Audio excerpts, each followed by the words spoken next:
The Public Relations Podcast finally went on the road last week. I was invited to Mumbrella CommsCon 2023, which is a PR conference that gathers attendees from across the PR field. And as usual, I wanted to take you with me. So I grabbed my microphone, I went to the event, I grabbed a bunch of chats from some of the speakers and attendees for the podcast, and that included people from leading global PR agencies to PR recruiters to local creative agencies. It's a really good selection of stuff that I managed to come back with. Did you know, for example, that long-form content is making a big comeback in B2B PR? There is some good evidence to support that. There was also lots of mixed views on AI. Also, how PR agencies and PR roles are going to change over the coming years. It's going to be significant the way it does. And one of the things is whether we're going to see far more full stack agencies that do everything rather than the traditional ideas of your PR agency, your paid agency, your marketing agencies and all this kind of thing. You're just going to see one agency that does everything. So at the end of the day, after watching all the sessions, I sat down with Damian Frances. He's a journalist who studies PR and comms so that we could mull over what people have been saying. Now, Damian is also the Editorial Director at Mumbrella, who organised the event, and he has very kindly invited us, so the show, and so in turn you, to more of their events this year, and that could be fascinating as well. So let me play this chat for you, and I'm going to play the other chats over the coming weeks as well. And as usual, I'll be adding my thoughts, my summary to all this to the newsletter next week, which you can find at thepublicrelationspodcast.com, thepublicrelationspodcast.com. And if you organise any other events, by the way, and you'd like to invite the podcast, let me know. I think I did 6 interviews, and of course, I'll be mentioning the event every time on the podcast and on LinkedIn as well. Right, let's have a listen to what Damian's thoughts were about the sessions during the day. Look, PR has changed so significantly. You'll know this, Richard. It's one of those things where, you and I have been around for far too long. And back in the day, I should speak for myself. You're a young man. Yeah, right. I was just talking to someone about getting press clippings, as in cuttings from newspapers. So, no, I'm not that young. Well, I mean, hey, that's a good point, though, because that's where I was going with that. Like, when me and you started our journalism careers, it was all about fax machines, press clippings, press releases, sometimes sent to you in the mail. God, like that actually was a thing, and it was more about media relations. We had a session about media relations. It was the press officer. It was 100% in the true sense of those two words. Yeah. And today we've had a session about media relations more from my own curiosity that I wanted to see where it was and what the interest was in that.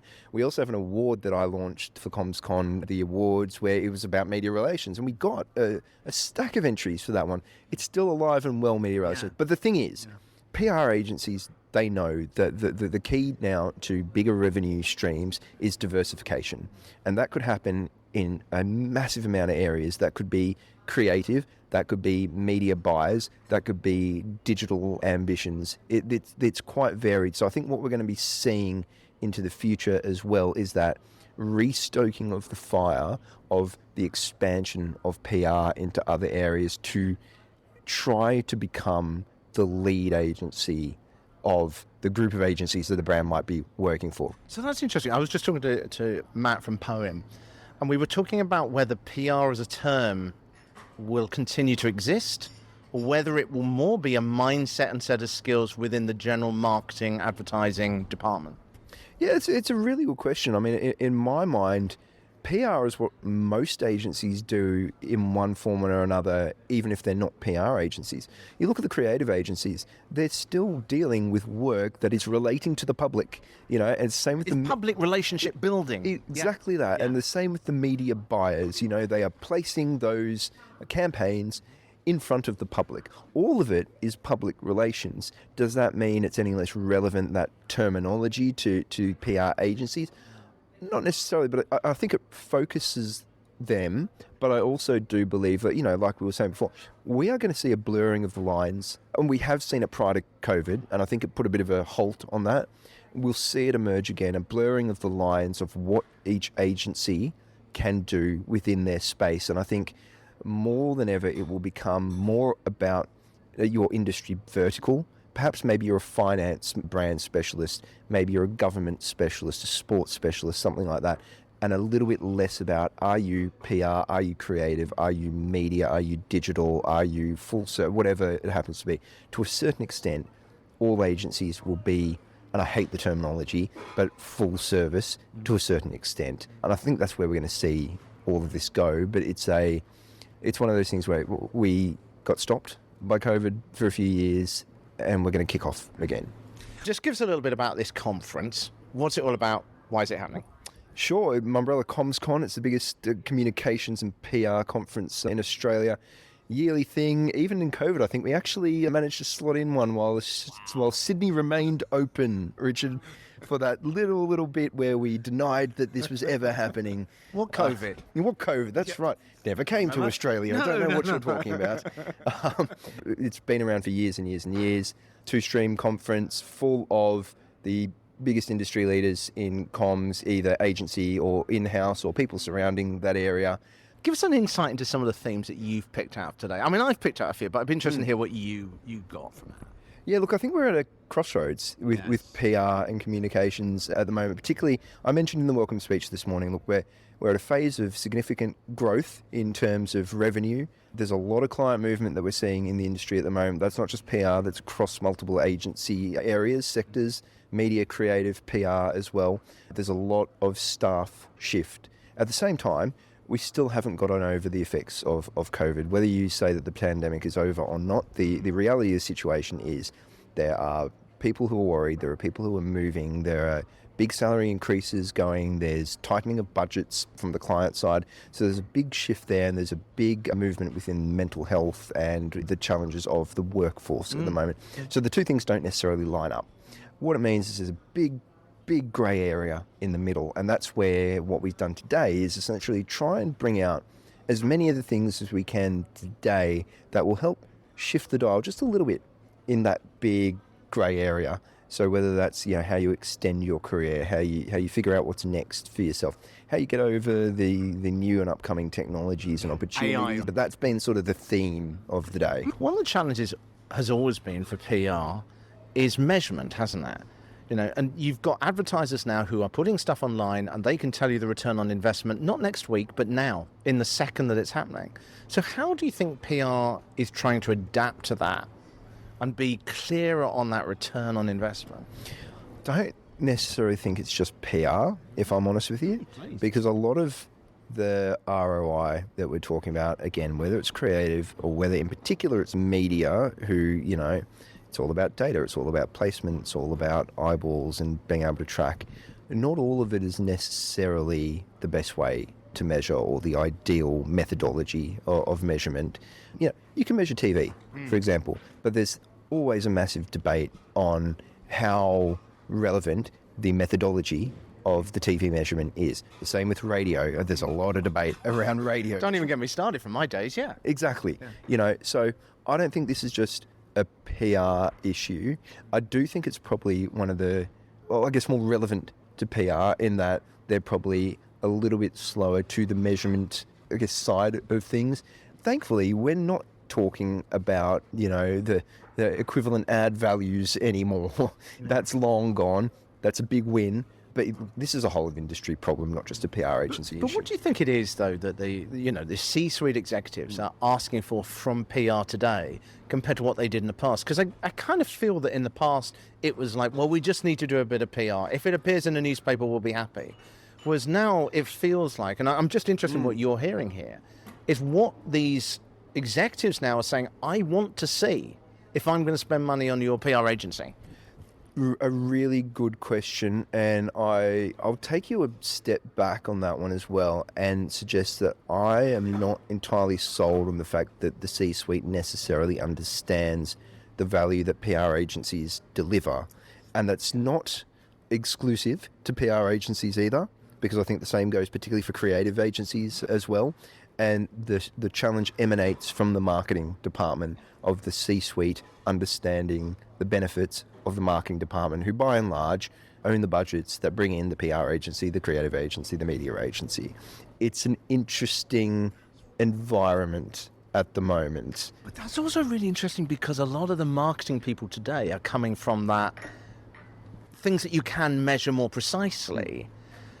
And that's where bulk of it, so they're surely looking at PR now through more of a, we want to see a figure. Whether that's a figure you can trust or not, we want to at least see a figure. Is that essentially? You've got to have something, don't you? Yes. You've got to have something that You proves. can't just say, look, this looks great. Yep. That's not good enough. So I think the next big thing, it's not even the next big thing, it's the big thing that's been going on for a few years now. More and more and more we're talking about MarTech. And this is not, this is not something that PR doesn't need to worry about. PR and MarTech should fit together quite well also. There's a lot of uses for different MarTech platforms for PR agencies, particularly if, like we were saying before, they're moving into other spaces as well to increase their revenue and add more value. But what we're probably finding at the moment is the environment, or the landscape, the MarTech landscape is interesting as in terms of who owns that landscape, controls that landscape, makes those decisions.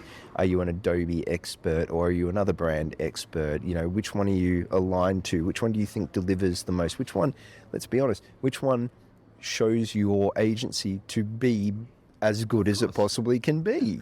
They all deliver slightly different things. So I think that's probably where one of the big stories will be for the next, I'd probably argue, a couple of years at least, until we really get down to the bottom. I'll tell you something, you might have had the same sort of thing. I've never seen more invites from MarTech companies to trade media journalists to fly halfway around the world to attend their conferences because they know how important this is for marketers and their agencies. I can't say I've been invited, but I've had plenty of emails about it, yes. Well, look, I'm not sure you necessarily want an invite to the middle of random America because that's where it happens to be the base of said MarTech company. But hey. But you're right. Okay, well, that ties into the whole AI thing as well. And I've heard some really interesting points of view today. Some people kind of going, look, this is pretty much going to replace PR people. And some people going, it can never replace it. My own perspective is that AI is going to do an awful lot. It's going to take a lot of the grunt work away. But it can't do that final nuanced bit, that final little bit of human insight, because it's simply not designed that way. It's designed to find the accurate answer based on the things that are currently out there. And to be innovative, we've got to come up with new ideas, or at least really good innovation on existing ideas. And it's not so good at that. What's your take? It's still early doors, isn't it? Will it be amazing and will it be able to replace everyone? Technically, possibly. Certainly not now. We're asking too much of it now in that sense. And I would suggest that it's probably easy, and I say this with quotation marks around that, but, to get the basics of AI, generative AI, sentient technology. We all think of the Terminator, let's be honest. Yeah, 100% we do, right? Going to take over the world. It's going to end in a few years. But really diving down into the deep stuff, the stuff that makes it truly a technology that can replace sentient beings. I mean, that's a long way. Well, I'm a motor racing fan, right? They say it's the last tenth of a second that's the hardest to find. I think it's the same sort of thing here. Let's make it a more approachable example. Let's talk about self-driving cars, right? We're not even talking about sentient technology here. Self-driving cars. You look at the statistics on accidents with self-driving cars because they can't fundamentally drive very well still.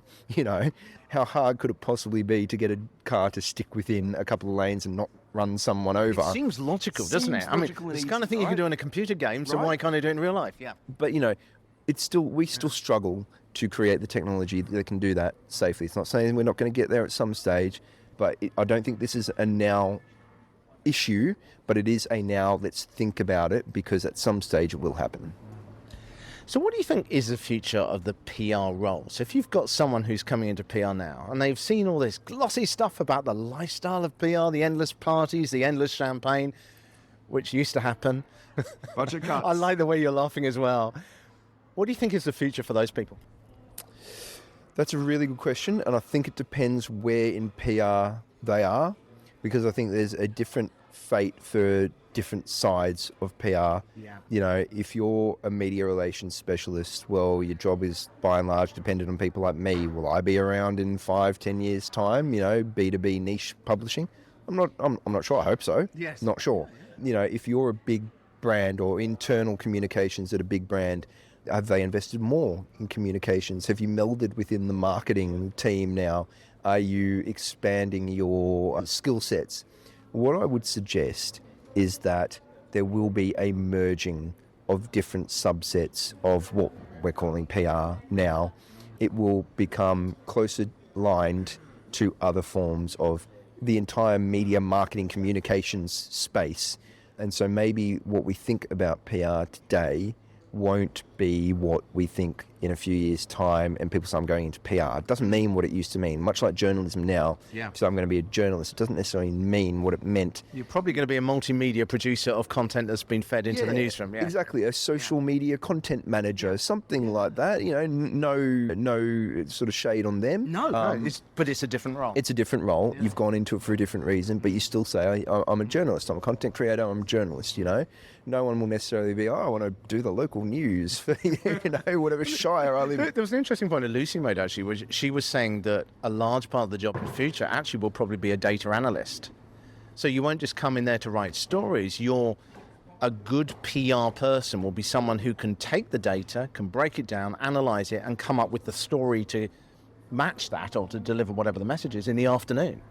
Look, I'd suggest we're probably already there in a sense. Big data gave us a tidal wave of numbers we didn't know what to do with. And I'd suggest we probably still don't know what to do with a lot of those numbers. And so that's where the human bit comes in, right? So that's where the human bit comes in. 100% that's where the human bit comes in. But the challenge with that as well is that you need to have the time to look and dive deep into those numbers. And then the human bit on top of that is that you need to then find out who's best to talk to those numbers. Yes. The numbers tell so much of the story, the humans then tell the rest of it. Just funny, for people around the world, Mumbrella is what? Yeah, good question. Look, the best way of explaining that, and I'm assuming most of your audience is probably in the UK, some of them maybe in the US. United States, yep. Exactly. So if you're in the US, Mumbrella is DigiDay or Ad Age. If you're in the UK, Mumbrella is Campaign. We are a trade marketing publisher in Australia. We're the largest one in a sea of many, to be fair. We've been around since 2008. Website, conferences, podcasts, exactly what you're probably used to in your own market under a slightly different name. Yeah. And why Mumbrella? Everything under the media and marketing umbrella. So it's got nothing to do with your mother at all then? Well, a lot of people thought it did initially. We did get asked a lot about what size umbrellas we sold and whether we did specific ones for mothers and whether this was a mother's club. But thankfully, we're long past that now. Damian, it's been an absolute pleasure, and thank you so much for inviting me along today. Richard, thanks for coming, mate. Appreciate it. As I say, I'm going to be running up my thoughts on that conversation with Damian and some of the conclusions I got building on what we were saying there in next week's newsletter. It's at thepublicrelationspodcast.com. In the meantime, I'll be in South Korea next week. I'm hoping to meet up with a friend who's a TV reporter over there for dinner, and it'll be interesting to see what sort of trends are going on over there. Whatever I find from there, I will bring that to you as well. Plus, lots more from Mumbrella CommsCon over the coming months too. And don't forget, if you are working on a campaign that you think other people on the front line of PR should be hearing about, something interesting that you're doing at the moment which really stands out, do let me know. I always want to get you on the show. This isn't just about experts, this isn't about thought leaders, this is about real frontline people who are working on PR today. So let me know. Reach out to me on LinkedIn. Richard Midson, that's M-I-D-S-O-N. That's M-I-D-S-O-N. Whatever you're up to this week, have an awesome week. And like I say, hopefully I'll speak to you from Seoul in South Korea next week. Bye.